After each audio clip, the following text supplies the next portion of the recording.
дуруст аст ки асри 21-ро бидуни интернет тасаввур кардан ғайриимкон аст. аммо дар ин шабу рӯз ки ҷангҳои иттилоотӣ, бархурди тамаддунҳо, ҷаҳонишавӣ бо суръат ва муҳимтар аз ҳама то рафт мураккаб шудани авзои сиёсии ҷаҳон авҷ мегирад, интернет фарҳанги баланди истифодабариро тақозо мекунад. дар шабакаҳои иҷтимоӣ гурӯҳҳое зуҳур карданд ки бо пахши видеороликҳо ва намоишҳои дигар бо бадном кардани шахсиятҳои алоҳида мехоҳанд нуфуз ва доираҳои худро аз ҳисоби нафарони камсавод, зудбовар ва хурофотпараст васеъ намуда, ҷомеаҳоро ноором созанд ва ба ин васила аз хоҷагонашон маблағ ба даст биёранд. салом бинандагони гиромӣ, ин мавзӯъ бо ҷалби мутахассисон, коршиносони масъалаҳои сиёсӣ ва қишри фаъоли ҷомеа дар барномаи сиёсии таҳлилии тафсир мавриди баррасӣ қарор дода мешавад. ҳоло муовини якуми раиси кумитаи кор бо ҷавонон ва варзиши назди ҳукумати ҷумҳурии Тоҷикистон Назарзода Ризо бо мо дар тамос ҳастанд. салом. салом алейкум.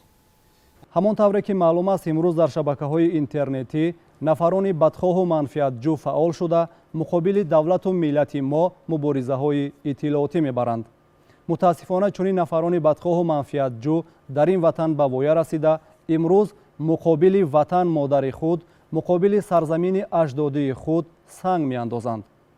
чаро дар тинати онҳо зарраи одамият, тоҷикият ва эҳсоси ватандӯстӣ дида намешавад?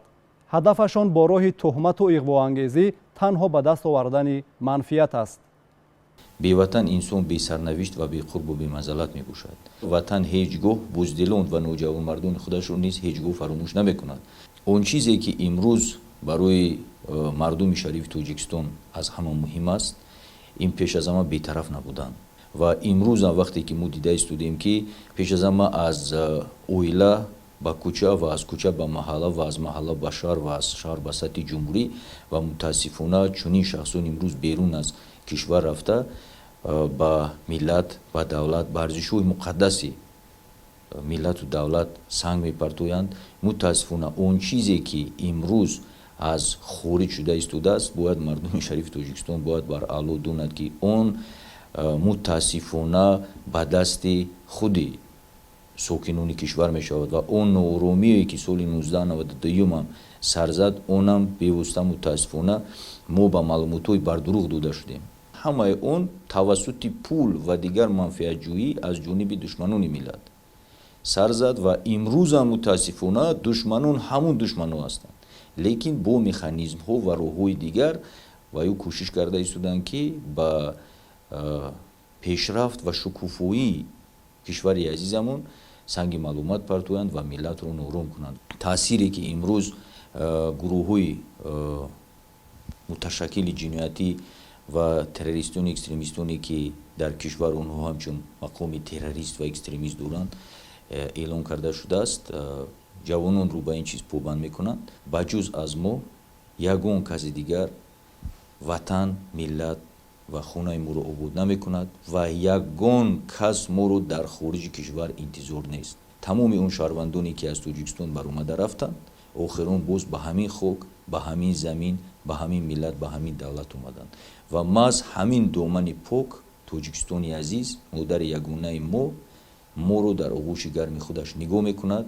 нияти ин миллат нек аст. ин миллат ҳама вақт побанди илм, побанди китоб, побанди маърифат ва побанди тамаддун буд ва тамаддуни чандин ҳазорсолаи миллати тоҷик бори дигар нишон дод ки миллати тоҷик миллати сулҳофар аст. мо сиёсати дарҳои боз бо тамоми миллату давлатҳо дорем. он ду-се нафаре ки имрӯз мутаассифона дар шабакаҳои иҷтимоӣ бо ҳар роҳу восита, бо номҳои дигар мутаассифона тавассути гирифтани пули як одами бегона ба миллат ба домани поки модари худаш, хоҳари худаш санги маълумат мепартоянд, ино пеш аз ҳама инсон нестанд. дар фазои ободу осудаи ин кишвар тарбия ёфтан мутаассифона рафта ба модари худаш, ба арзишҳои муқаддаси худаш хиёнат мекунад. ин аллакай хиёнат нисбат ба шири модар аст, хиёнат нисбати обу ноне ки ин миллат ӯро ошомид, чашид ва имрӯз мутаассифона нисбати ин давлат ва ин миллат санги маълумот мепартояд.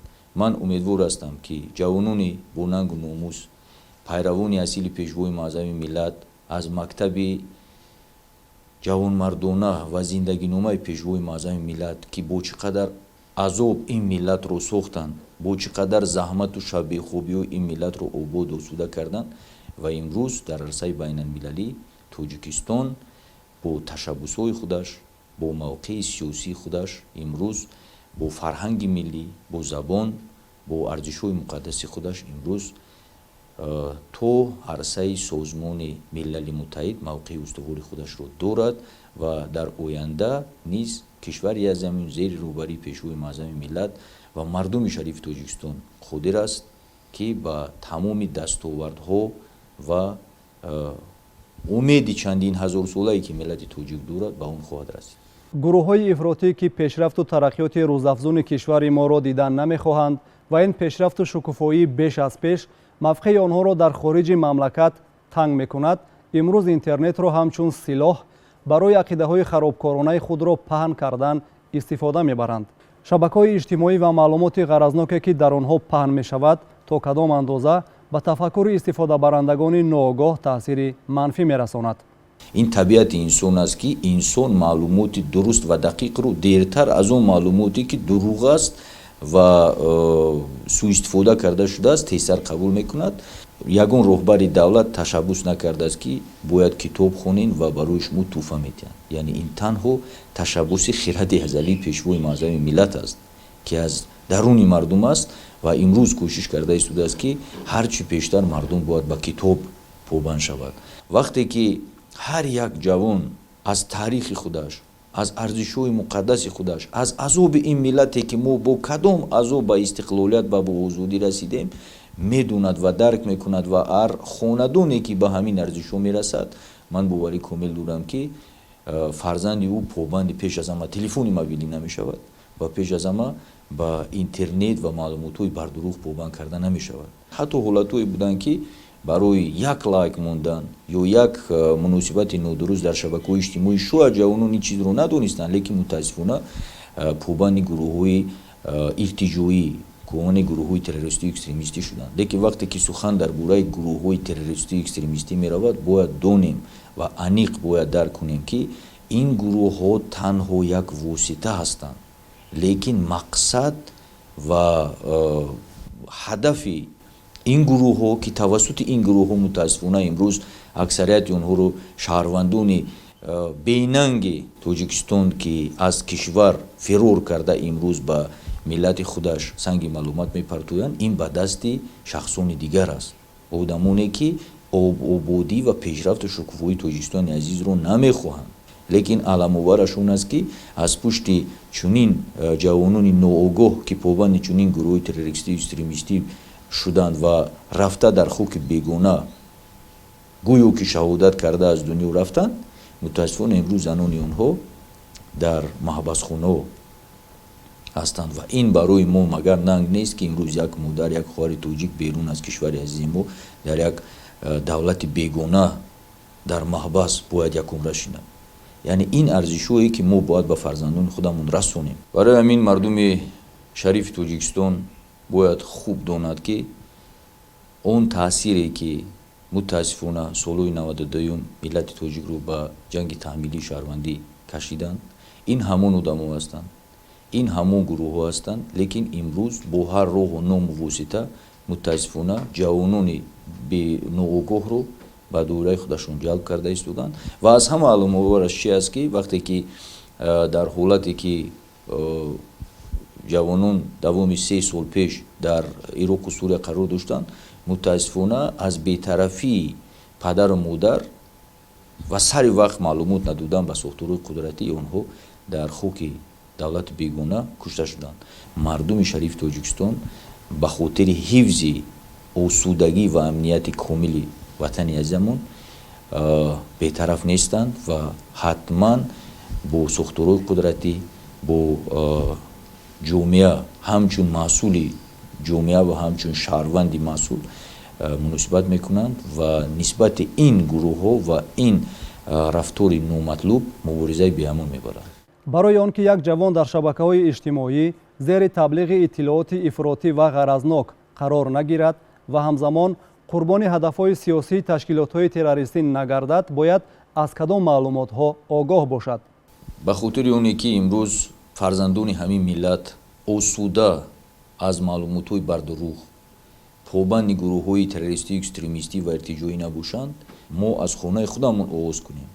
бетараф нисбати тақдири имрӯзу фардои фарзанди худамон набошем. мо бояд ҳама вақт кӯшиш кунем ки зиракии сиёсиямонро аз даст надиҳем.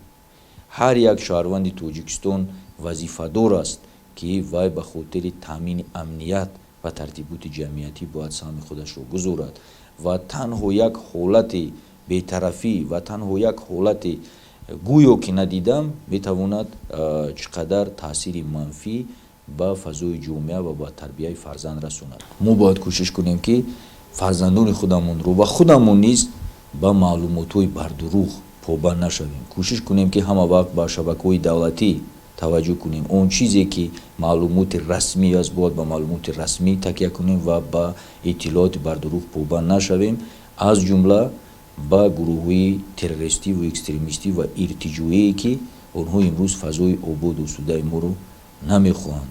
агар ҳамонҳо бисёр ватанро дӯст медоштанд ва барои ободии он кӯшиш мекарданд ва ё ба хориҷа намерафтанд ва ё побанди гурӯҳҳои иртиҷоӣ намешуданд.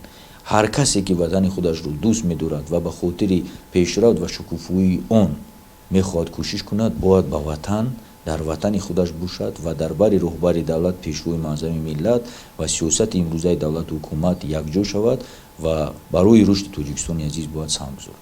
ташаккур барои иштирок ва таҳлили мавзӯъ. саломат бошед. бинандагони гиромӣ, ҳамкорамон Умед Мирализода вобаста ба хатари шабакаҳои иҷтимоӣ ба амнияти иттилоотӣ гузориш таҳия намудааст. дар ҷаҳони интернет имрӯз дил хонафар ворид аст ва ҳар кас дар он бо назаре аз диди худ иттилоъ медиҳад ва барои худ иттилооти зарурӣ мегирад.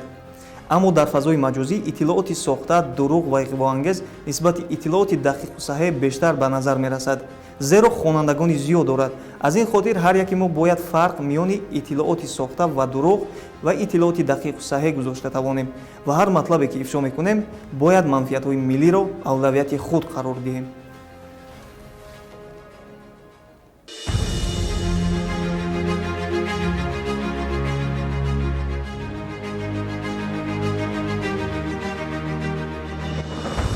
дар шароити рушди технологияҳо ва то рафт мураккаб шудани авзои сиёсии ҷаҳон, таъмини амнияти иттилоотӣ ба яке аз масъалаҳои муҳими кишварҳои дунё табдил ёфтааст.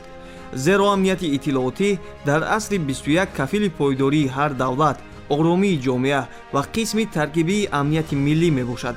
раванди ҷаҳонишавӣ дар баробари паҳлӯҳои мусбати худ имрӯз башариятро дар рӯбарӯи бархурди арзишҳо ва фарҳангҳои гуногун қарор додааст.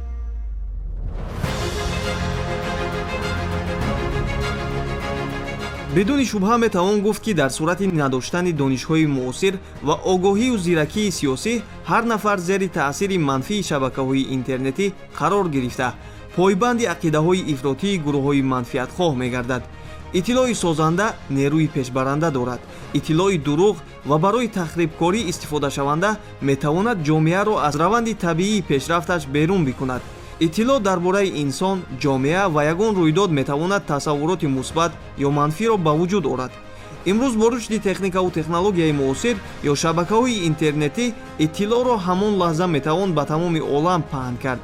ҳамин аст ки як рӯйдодро дар як вақт қариб ҳамаи расонаҳои иттилоотии бузурги олам хабар медиҳанд. тавассути иттилоот ва сухан метавон ҷомеаро идора кард. иттилоот дар ҳамаи давраҳои рушди ҷомеа мавқеи муҳим дошт ва он объекти мубориза буд. имрӯз бошад аз ҳар вақти дигар бештар аҳамият пайдо кардааст. зеро дигар на ҷангҳои низомӣ, балки ҷангҳои иттилоотӣ ҳадафмандона истифода бурда мешаванд. раванди муносибатҳои байни инсонӣ дар масири иттилоърасонӣ ё иттилоъгирӣ бисёр ҳам печида гардидааст ва бисёр ҳодисаҳои боиси он шудаанд ки доираҳои манфиатхоҳу манфиатҷӯ метавонанд ки тавассути маҳз ҳамин шабакаҳои иттилоърасонӣ ҳар гуна ахбори اطلاعات نادرست و بردروغ رو طریق شبکه‌های اجتماعی اینترنتی پهن نمایند و البته که در بین طبقه‌های گوناگون جامعه این اطلاعات خواننده پیدا می‌کند و می‌تواند که افکار و اندیشه دیگران رو به سمت دیگر تابش دهد. از این نقطه نظر امنیت اطلاعاتی یکی از جزءهای مهمترین امنیت ملی و امنیت دولتی خب به حساب می رود. نوابسته به اونه که چی کدام دولت در کدام زینه رشد و در کدام شکل سیاسی فعالیت دارد، امنیت اطلاعاتی آن مهمترین جزئی ترکیبی امنیت ملیش است و جمهوری تاجیکستان همچون یک جزئی کامل حقوق و جدا نشونده جامعه جهانی از این بحران ها و از این خطرها در کنار نیست و همیشه منتظم ما مشاهده میکنیم که خب دشمنان و بدخواهان و آن نفرانی که در نسبت ما تنگ نظری دارند، حسودخوری دارند و بدبینی دارند میتوانند که با واسطه‌های مختلف اطلاعات خود را رسانیده باشند. имрӯзҳо дар шабакаҳои иҷтимоӣ гурӯҳҳои манфиатхоҳ бо ҳар роҳу восита доираҳои худро васеъ намуда амнияти миллии кишварҳоро зери хатар қарор додан мехоҳанд. онҳо асосан доираҳои худро аз ҳисоби ҷавонони ноогоҳу дониши сиёсӣ надошта афзун намуда аз хоҷагони худ даромад мегиранд ва чунин ҷавононро ба ҳар намуди ҷиноят бар зидди давлату миллати худ равона месозанд. дар ин масир нафароне ки арзишҳои миллии ватан ва суботу якпорчагии онро муқаддас медонанду эҳтиром мегузоранд, ҳеҷ гоҳ фирефтаи ақидаҳои ифротии гурӯҳҳои манфиатхоҳ намешаванд. аксар кишварҳои пешрафтаи ҷаҳон филтратсия яъне полоиши иттилоъро хоб ба роҳ монданд ки тавассути каналҳои махсус ин иттилоъро маҳдуд мекунанд ва он иттилооте ки танҳо барои ҷомеа манфиатовар зарурӣ бошад онро роҳ медиҳанд ва дар баробари бархӯрд кардан ба ин гуна муносибатҳои хоб душманонаю бадназарона бояд мо иттилоотеро пешкаш намоем ки воқеан аз зиндагии мардум, аз рушди рӯзафзуни имрӯзаи ҷомеа дарак дошта бошад ва бояд дар ин масир кори ҳамагонӣ бояд бошад. чӣ оила, чӣ ҷомеа, чӣ мактаб ва чӣ мақомотҳои дигари давлатӣ бояд дар ин масир ҳадафмандона хоб сарҷамона пай иҷрои кӯшишҳо бошанд. мо мебинем ки ҷумҳурии мо дар давоми солҳои соҳиби истиқлолӣ бо вуҷуди оне ки буҳронҳои шадиди иқтисодию дигарро аз сар гузаронид дар масири рушд устуворона гом мебардорад, қадам мегузорад ва аллакай дар ин самт чандин ташаббусҳои ҷаҳонии Тоҷикистон аз тарафи ҷомеаи ҷаҳонӣ эътироф шуданд ва дар дохил бошад рушди тамоми соҳаҳо мунтазам ба назар мерасад.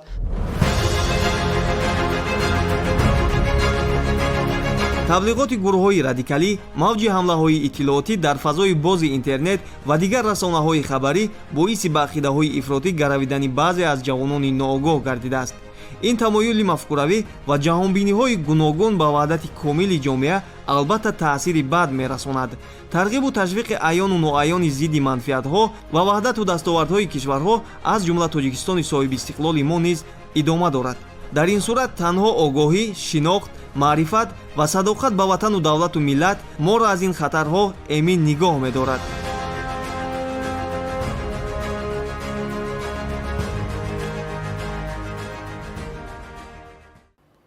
аксарияти истифодабарандагони интернет ҷавононанд ва ҳатман аз ҷавонон барои ба ақидаҳои гурӯҳҳои ифротӣ дода нашудан зиракии сиёсӣ, тафаккури қобили таҳлил ва маҳорати баланди хулосабарорӣ аз маводҳои ҳадафноки интернетӣ тақозо мегардад. гурӯҳи эҷодии мо назари чанд нафар ҷавони фаъолро сабт намудааст. таваҷҷӯҳ мекунем. ҷомеаи кунунӣ мо як ҷомеаи иттилоотӣ аст ва дар ҳар маврид ана ҳамон нафароне пешсаф мешаванд ё ғолиб мебароянд ки онҳо иттилооти бештар дар даст доранд ва ина ҳамин иттилоот ё ҷангҳои иттилоотие ки имрӯз рафта истодааст бояд гуфт ки бештар кӯшиш мекунанд ки тариқи шабакаҳои иҷтимоӣ ки бештар ҷавонон дар он ҷо ҳастанд дар онҳо равона созанд, зеро ки тариқи ин шабакаҳо онҳо ҷавононро ба худ ҷалб мекунанд ва нафарони бадхоҳ, нафароне ки аслан нияти нек надоранд, онҳо аз ҳамин фурсат истифода бурда мехоҳанд ҷавонон ё умуман ба шуури мардум боз бештар таъсирҳои манфӣ расонанд. аз ҷумла ана ҳамон нафарони бадхое ки имрӯз дар хориҷ аз кишвар истода аз ҳамин фурсат яъне ки ба сӯи давлатҳо аз ҷумла ба сӯи тоҷикистон онҳо гӯё санг мепартоянд ва мақсади асосии онҳо танҳо як чиз аст. онҳо яъне ки шуури мардумро дигар кардан ё ки ҳисси нафрати мардумро бедор кардан, вале онҳо ба ин мақсадҳои баде ки доранд ба он мақсадҳояшон нахоҳанд расид, зеро аллакай имрӯз мо ҷавонон умуман тамоми шаҳрвандони тоҷикистон аллакай дарк карданд моҳияти оромӣ, моҳияти субот, моҳияти масалан ваҳдату якдилиро дарк карданд. бояд мо ба қадри ана ҳамин оромӣ бирасем.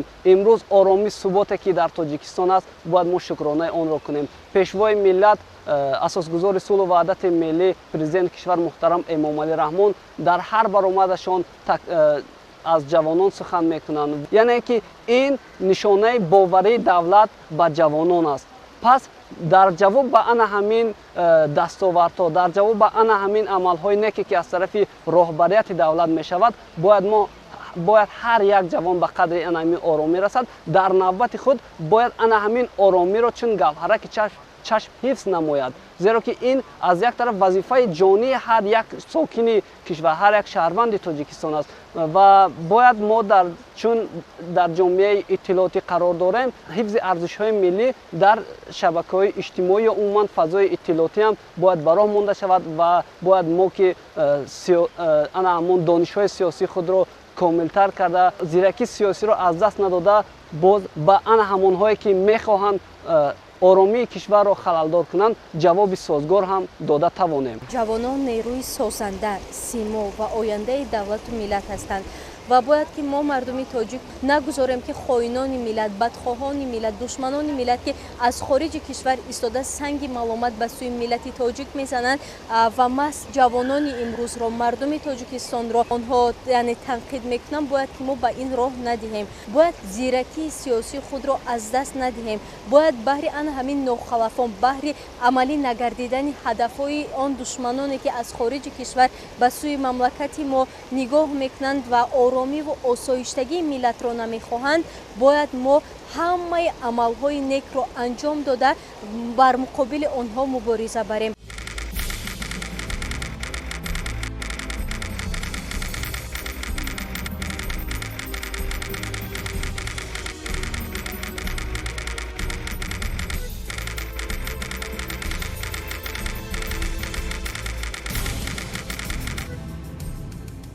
аз ҷониби баъзе гурӯҳҳои манфиатҷӯ, баъзе нафароне ки пайи пиёда намудани ҳадафҳои нопок барои миллати азизи мо тавассути шабакаҳои иҷтимоӣ махсусан кору фаъолияти худро ба роҳ мондаанд, талош меварзанд ки то андозае ба тафаккури насли наврасу ҷавон таъсир расонанд, ҳеҷ гоҳ ба ин ҳадафи худ ноил шуда наметавонанд, зеро имрӯз мардуми кишвар ва хосатан насли наврасу ҷавон ба фирехта, ба дурӯғҳо, ба дастисаву андешаҳои иғвоангези ин гурӯҳҳо ҳеҷ бовар надоранд.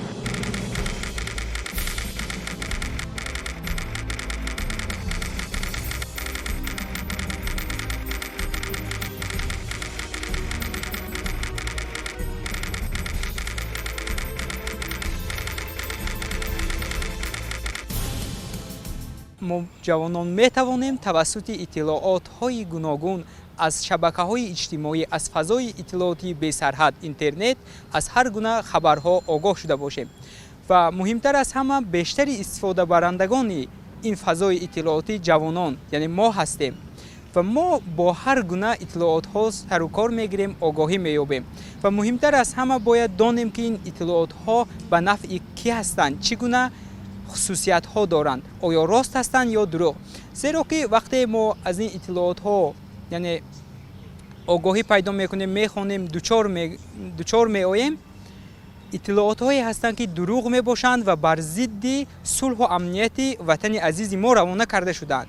Мо ки имрӯз дар ин фазои сулҳу амн зиндагӣ мекунем, бо чашми худ, бо як рӯҳияи меҳандӯстӣ зинда мебинем ки ватани мо гулшукуфа аст ватани мо обод аст, озод аст, аммо он нохалафоне ки тавассути дезинформатсия ву иттилоотҳои дурӯғ бар зидди кишвари мо ҳар гуна иттилооту ахборҳои гуногуни хусусияти манфӣ доштаро барои гирифтани фоида аз хоҷагони хориҷӣ равона мекунанд, хусусияти ростӣ надоранд ва танҳо бо як мақсад гирифтани фоида, ноором кардани фазои ороми кишвари мо равона карда шудаанд.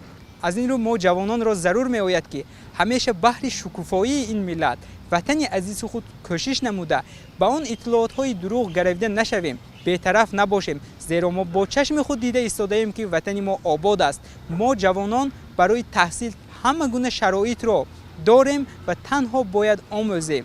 яке аз масъалаҳои мубрами рӯз ин шомил шудани бархе аз ҷавонон ба гурӯҳҳои террористиву экстремистӣ мебошад. чӣ хеле ки ба ҳамаи мо маълум аст, асри 21 асри технологияи иттилоотӣ мебошад ва он хоиноне ки берун аз марзи ватани мо қарор доранд, тавассути иттилооти бардурӯғ мафкураи ҷавонони моро мағзшӯӣ мекунанд, мехоҳанд ки ҷомеаи ороми моро ноором созанд. вале мо ҷавонон ҳамеша кӯшиш ба харҷ медиҳем ки фирефтаи чунин суханони бардурӯғи онҳо нагардем, чунки ин ватан моро ба воя расонидааст. дар ин ватан мо таҳсил мекунем. мо фарзандони содиқи ин ватан ҳастем ва мо хуб медонем ки онҳо танҳо як ҳадаф доранд, ба даст овардани маблағ аз тарафи хоҷагони худ. онҳо дар ҳамин ватан ба воя расидаанд, дар ҳамин сарзамин, вале барои сарзамини худ коре накардаанд. баръакс онҳо аз дур истода ба марзи худ, яъне ба ватан, ба модари худ сангпартоӣ мекунанд. онҳо душмани ин миллат, душмани ин пешрафт, душмани ин ободӣ ҳастанд. имрӯз чун сухан дар бораи хоинони миллат, хоинони давлат меравад, мо ҷавонон ҳушёриву зиракии худро аз даст намедиҳем. зеро он хоиноне ки аз зур истода ба ин миллату ба ин давлат санг мезананд ва номи давлату миллати худро паст мегардонанд, онҳо баръакс хоинон, кӯрнамакони ин давлат мебошанд. бубинед ки онҳо аз чӣ қадар дурӣ истода ҳар гуна сухану дасисаҳо мекунанд. мо ҷавонон дар ҳар куҷое ки набошем бояд ҳисси баланди миллӣ дошта бошем. бо ватан, миллат, давлати соҳиби истиқлоли худ ва забону фарҳанги миллии хеш ифтихор намоем ва барои ҳимояи онҳо ҳамеша омода ва ҳушёру зирак бошем. бояд ҳисси баланди миллӣ, ғуруру нангу номуси ватандорӣ дошта бошем, то ватани худро, то давлати худро ҳифз намуда бошем. бо рафтори худ, бо гуфтори худ ва бо пиндори худ садоқату меҳри худро ба ватан, миллат ва халқи худ исбот намуда бошем. яке аз масъалаҳои мубрами замони муосир ин ҷангҳои иттилоотӣ ба шумор мераванд.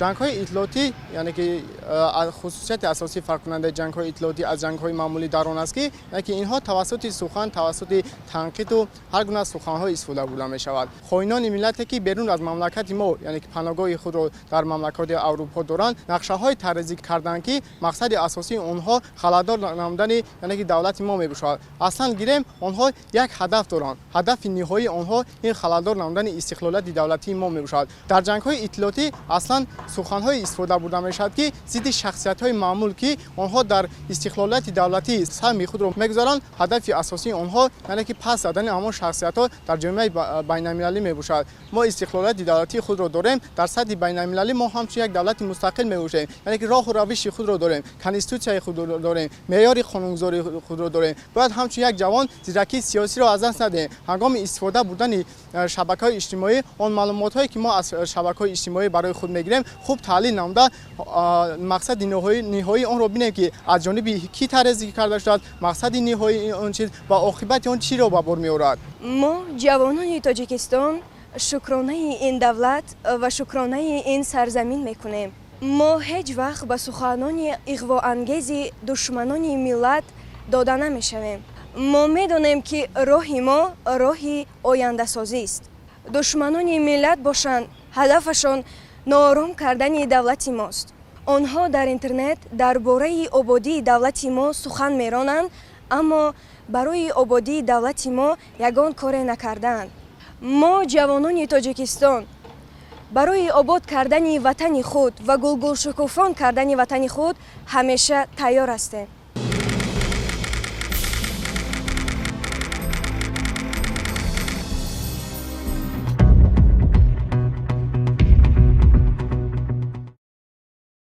айни замон коршиноси масъалаҳои сиёсӣ Ансор Ниёзов бо мо дар тамос ҳастанд.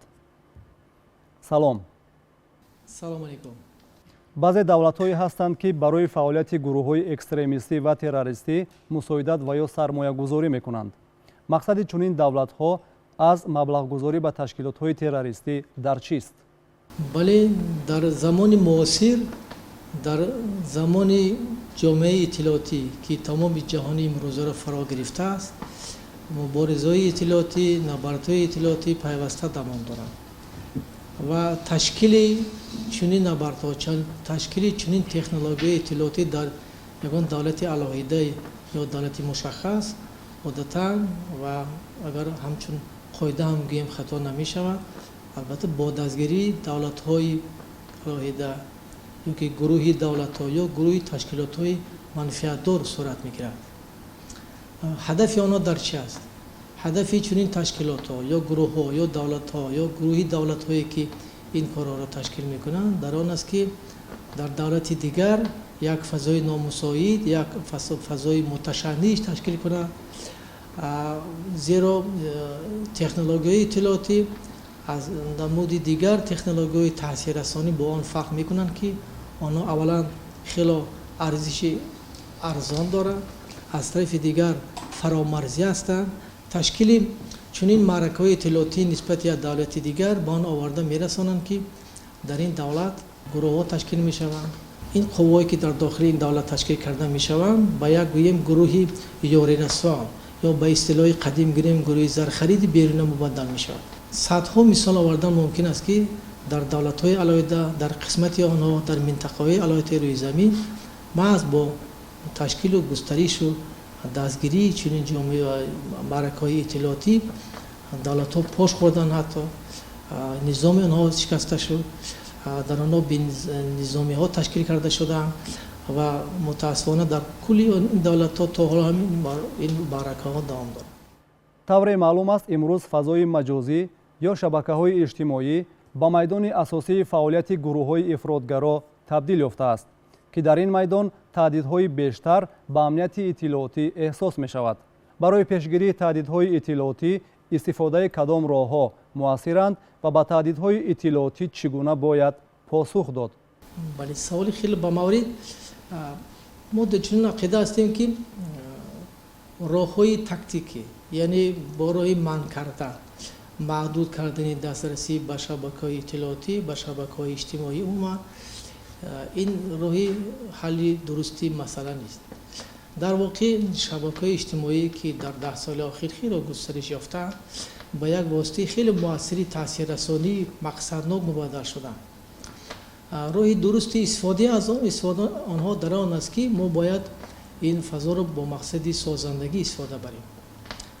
ва мушкили кор дар он аст ки гарчанде ки ин маърака содда намояд, ки бо таъқиди он ки мо бояд бошӯрона бо ҳимояи манфиатҳои миллӣ, манфиатҳои сиёсии давлати худ, ҷомеаи худ дар ин шабакаҳо ҳузур дошта бошем, аммо дар асл бошад ташкили чунин кор хеле мураккаб аст. дар асл мо бояд эҳсос кунем ки ҳама гуна шабакаҳои иҷтимоӣ куллан бе истисно дар тамоми ҷаҳон бо мақсадҳои ғаразнок ташкил карда мешавад. зеро он қувваҳое ки он ташкилотҳое ки он гурӯҳҳое ки ин корро ташкил мекунанд маблағҳои хеле зиёд сарф мекунанд ва зоҳиран онҳо ҳамчун як манбаи гӯё объективию демократию озод намудор шаванд ҳам ё худро муаррифӣ кунанд ҳам, дар асл бошад ин фазо то кӯчактарин нуқтаҳояш назорат карда мешавад. дар натиҷаи таҳлил мардумро ба гурӯҳҳо тақсим мекунанд ва ин гурӯҳҳоро ба ҳам омехта мекунанд ва бо истифода аз манфиатҳои иттилоотию аз гӯем он дархости хоҳише ки мо дорем моро ба гурӯҳҳо тақсим мекунанд, ба ҳамдигар омехтаю ба ҳамдигар шинос кардаю ба ҳамдигар як гурӯҳҳои махсусро ташкил намуда бо мақсадҳои худ истифода мебаранд. ҳар як шахс бояд пеш аз он ки дар ин шабакаҳо ҳузури худро қайд кунад ё ки аз он истифодаи дуруст барад, бояд барои пеши худ ҳисобот диҳад ки ин иттилоие ки ӯ дар инҷо ифшо мекунад ё ки дастгирӣ мекунад то кадом андозае ба худи ӯ, ба ҷомеае ки дар онҷо қарор дорад, ба давлате ки ӯ дар онҷо истиқомат мекунад таҳдид метавонад расонад ё хатаре эҷод кунад. агар аз ин нуқтаи назар агар мо бошорона агар ҳамин иттилоъро истифода кунем, албатта дар ин сурат агар мо пеши таъсири манфии ин шабакаҳоро агар гирифта натавонем ҳам то андозае метавонем шиддати таъсири манфии онро кавонем. нақши шаҳрвандон ва ҷомеа дар мубориза бо гурӯҳҳои ифротгаро ва пешгирии хатари онҳо чӣ гуна бояд бошад? бале, технологияи иттилоотӣ тавре ки гуфтем, якум дастрас, дуюм хело арзон, сеюм фаромарзӣ ҳастанд ва хусусияти асосии захираҳои иттилоотӣ аз ҳама гуна дигар захираҳое ки барои инсон мавҷуд аст ва аз он истифода мекунад дар он зикр меёбад ки ин захираҳо, яъне захираҳои иттилоотӣ ҳангоми истифода кам нашуда баръакс меафзоянд, зиёд мешавад. аз ин сабаб ҳар як шахс метавонад ки аз ин аз воситаҳои иттилоотӣ, аз технологияи иттилоотӣ истифода барад. мисол оддӣ телефони мобилӣ, саҳифаҳои интернетӣ, сайтҳои интернетӣ, саҳифаҳои алоҳида ё ки умуман муҳити шабакаҳои иҷтимоӣ ва ғайра.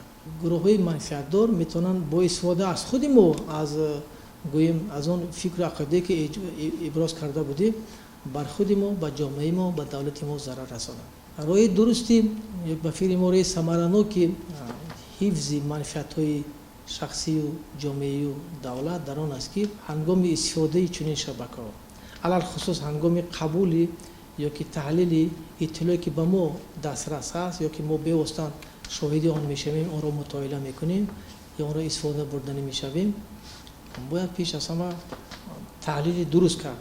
агар ҳамон иттилое ки шумо дидед, шунидед, агар ғаразнок бошад, бораи имконпазир, агар дар ҳамон ҷо масалан агар саҳифаи форум бошад ё ки саҳифаи ягон эзодиҳӣ бошад, шумо ҳатман бояд дар он ҷо фикри худо ифшо кунед ки ин хабар дурӯғ аст ё ки буҳтонангез аст. шарт нест ки ба он забоне ки шояд барои шумо мушкил бошад навистанаш, ба он забоне ки барои шумо маъқул бошад, фарқ надорад. шояд дар ҳамон шахсое ки дар он ҷо ба забони англисӣ навистаанд, аз шумо ба забони русӣ ё тоҷикӣ навистед, ҳатман дар миёни онҳо шахсоне мешаванд ки он чизе ки шумо навистед мехонанд, мефаҳманд ки ҳамин шахсе ки инро шунидааст, дидааст, ақидаи дигар дорад. чун давлат аз ҷомеа ва ҷомеа аз фард иборат аст, аз ин ҷо чунин хулоса меояд ки ҷузъ яъне фард як маҳаки асосии давлат аст. аз ҳамин сабаб амнияти иттилоотӣ аз ҳар яки мо вобастагӣ дорад.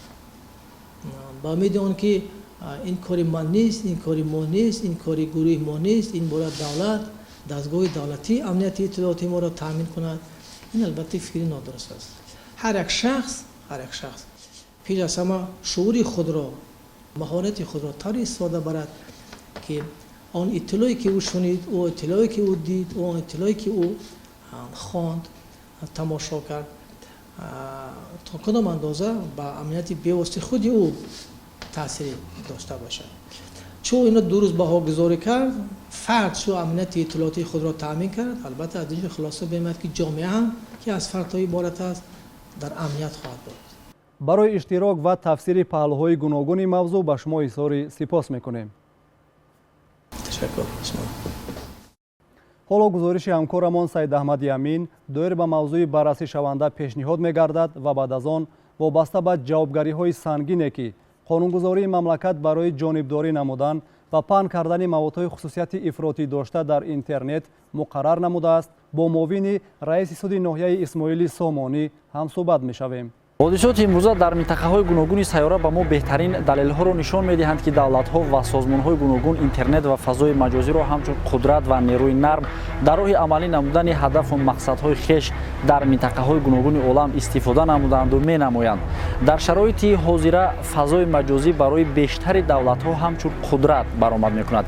Яке онро воситаи муаррифии имконоти давлати худ, фарҳанг, сармоягузорӣ, сайёҳӣ ва ғайра ва дигаре василаи таъсир расонидан ба амнияти давлат, шахс ва минтақа истифода менамояд. таҳлилҳо нишон медиҳанд, ки шабакаҳои иҷтимоӣ омили асосии пайвастани гурӯҳҳои гуногун, хусусан ҷавонон ба радифи ташкилотҳои экстремистию террористӣ гардиданд. масъалаи пайвастани ҷавонон тавассути шабакаҳои иҷтимоӣ ба гурӯҳҳои ифротгарову террористӣ солҳои охир дар ҷумҳурии Тоҷикистон низ ба мушоҳида мерасад, ки барои пешгирии чунин раванд андешидани тадбирҳои огоҳона ба маврид ва саривақтӣ аст. чун гузашта хоинону душманони миллат ба рушду тараққиёт ва мақомҳои баланду мусбати Тоҷикистон дар радабандиҳои гуногуни ҷаҳонӣ хушбин набуда, таҳаммулу тоқати дидани муваффақиятҳоу дастовардҳои миллати тоҷикро надоранд. маҳз ба ҳамин хотир дар шабакаҳои иҷтимоӣ муқобили давлату миллати мо сангдозӣ мекунанд. дар шароити муосир дар самти ҳимояи шахс, ҷомеа ва давлат аз таҳдидҳои фазои маҷозӣ, махсусан шабакаҳои иҷтимоӣ, беш аз пеш чораҳои огоҳона ва самаранок андешидан зарур аст. дар ҳоле ки корбарони шабакаҳои интернетӣ бештар гардида истодаанд ва аз ин раванд созмонҳои ифротгаро истифода намуда фаъолияти экстремистию террористии худро дар фазои маҷозӣ ба таври густурда роҳандозӣ менамоянд. моро зарур аст, ки бо зиракии сиёсӣ фаъолияти ғаразноку хатарзои ташкилотҳои террористиро пешгирӣ намоем.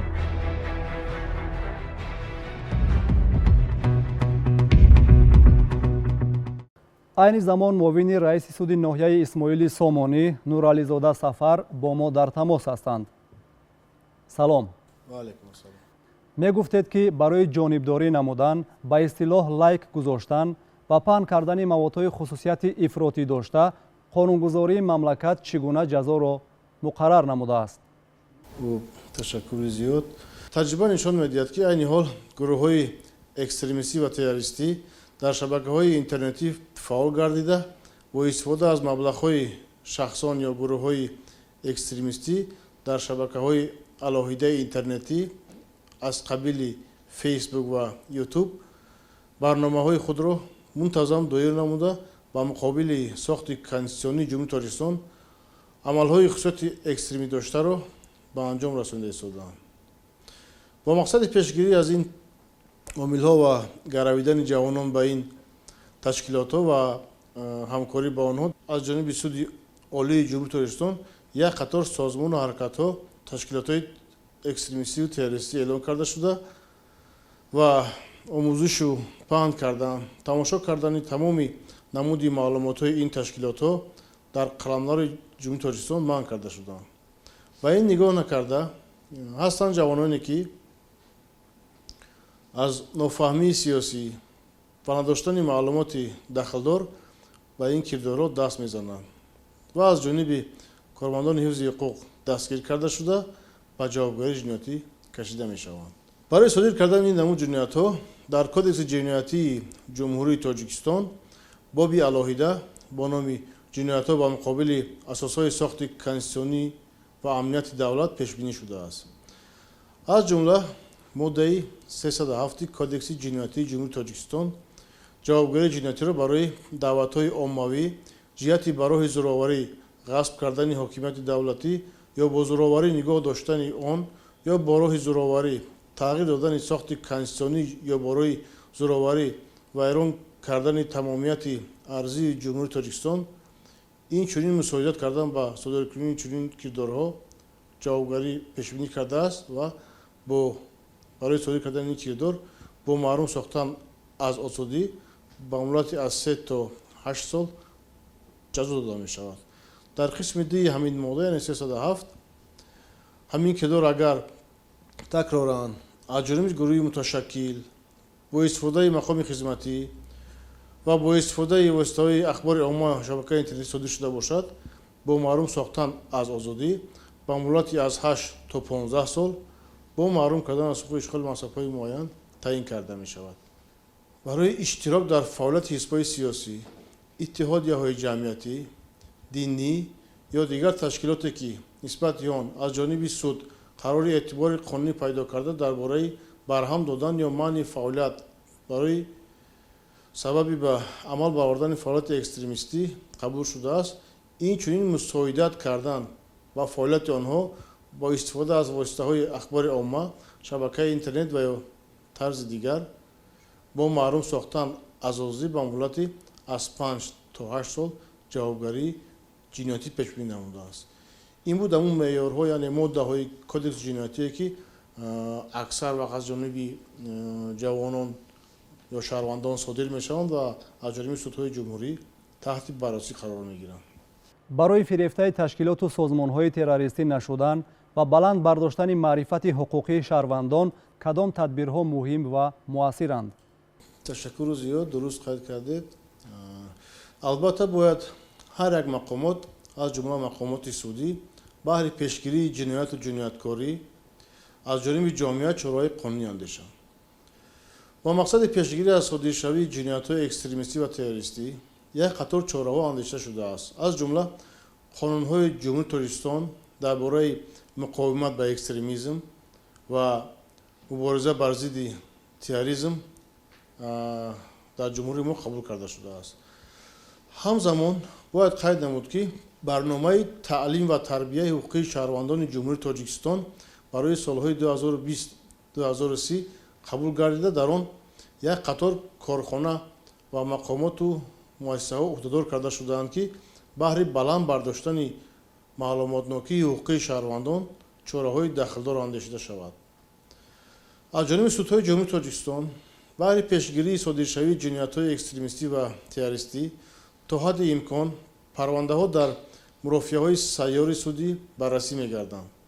برای جلب دقت جامعه تعیینات‌های خصوصی قبول کرده شده برای محاکمه و جای استقامت شخصانی که به همین جنایت‌ها دست دادند روانه کرده می‌شوند که این کاتگوری جنایت‌ها را باید در جامعه تحت محاکمه قرار دهند و با صادرشوی آنها دیگر مشغول نشوند. با همکاری با کمیته تلویزیون و رادیوی نزد حکومت جمهوری تاجیکستان، سودهای جمهوری در برنامه‌های مرافعه، حقوق شما، حکم و دیگر برنامه‌های تلویزیونی و رادیویی فعالانه اشتراک نموده بهر پیشگیری همین کاتگوری جنایت‌ها که به‌نهایت خوفی بلند جمعیتی دارند چاره‌های دخل‌دار را می‌اندیشند.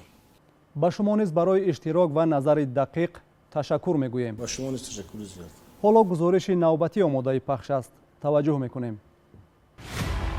بدون شبهه می‌توان گفت که در صورت نداشتن دانش‌های معاصر و آگاهی و زیرکی سیاسی هر نفر زیر تاثیر منفی شبکه‌های اینترنتی قرار گرفته پایبند عقیده‌های افراطی گروه‌های منفعت‌خواه می‌گردد.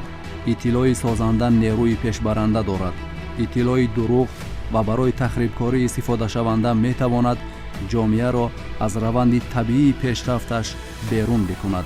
اطلاع درباره انسان، جامعه و یگان رویداد می‌تواند تصورات مثبت یا منفی را به وجود آورد. امروز با رشد تکنیک و تکنولوژی معاصر یا شبکه‌های اینترنتی اطلاع را همان لحظه میتوان به تمام عالم پهن کرد.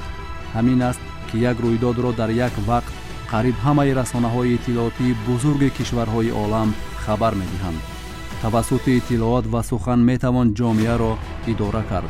همین است که اطلاعات در همه دوره‌های رشد جامعه موقع مهم داشت و آن ابیکت مهم مبارزه بود. امروز باشد از هر وقت دیگر بیشتر اهمیت پیدا کرده است. زیرا دیگر نه جنگ‌های نظامی بلکه جنگ‌های اطلاعاتی هدفمندانه استفاده می‌شوند.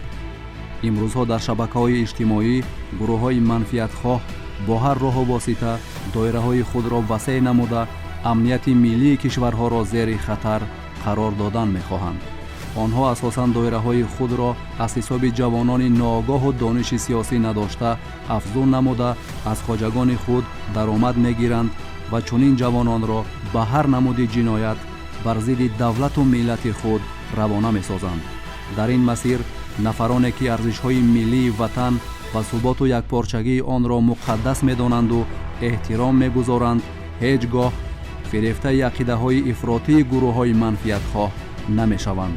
нафаре ки дар муқобили ватани худ, давлати худ нияти мубориза бурдан дораду ҷангидан дорад, аз низоми амнияти миллии мамлакати худаш аллакай берун шудааст ва дар низоми амнияти миллӣ як мамлакати дигар ворид шудааст. зеро ки ин нерӯҳое ки ҳамин гуна корҳоро карда истодаанд, албатта аз ҷониби яке аз давлатҳо маблағгузорӣ шуда истодааст. барои ҳамин бояд ки шаҳрвандони мамлакат огоҳ бошад ва донад ҳамин ҳолатҳоро ва кӯшиш намояд ки даст ба ифроти ақлӣ назанад. яъне чӣ гунае ки одам модари худашро мисол дашно медиҳад, падари худашро латукуб мекунад ва инро ифроти ақлӣ гуфтан мумкин аст. ва ба ҳамин монанд нафароне ки ба ватани худ хиёнат мекунанд, ба ватани худашон зарару зиён мерасонанд, ба худи амнияти мамлакат, ба суботи сиёсии мамлакат монеа эҷод мекунанд, таҳдид мекунанд, ино ҳам аллакай нафароне ҳастанд ки ба ифроти ақлӣ даст додаанд. тарғиботи гурӯҳҳои радикалӣ, мавҷи ҳамлаҳои иттилоотӣ дар фазои бози интернет ва дигар расонаҳои хабарӣ боиси ба ақидаҳои ифротӣ гаравидани баъзе аз ҷавонони ноогоҳ гардидааст. ин тамоюли мафкуравӣ ва ҷаҳонбиниҳои гуногун ба ваҳдати комили ҷомеа албатта таъсири бад мерасонад.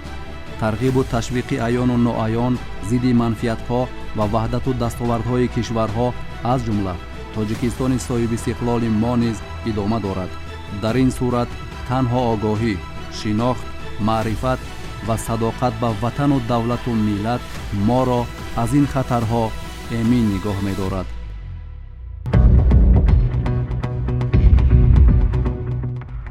ҳар яки мо бояд ҳангоми истифодаи маводҳои интернетӣ ба ақлу заковат ва донишу хиради худ такя намоем. фирефтаи ҳар гуна дасисаву тарғиботи бегонаи ғаразнок нашавем. аз шаҳрвандони кишвар тақозо карда мешавад ки беш аз ҳар вақти дигар огоҳ бошанд, зиракии сиёсиро аз даст надиҳанд ва бо дарки муқаддас будани ватан ва суботу оромии он ҳамеша барои ҳифзи арзишҳои миллӣ омода бошанд. мо бояд дуруст дарк намоем ки муттаҳидӣ атрофи андешаҳои миллӣ ва садоқат ба ватану давлати худ рисолати пурифтихори шаҳрвандии мост. то барномаи дигар тан сиҳату хонаобод бошед.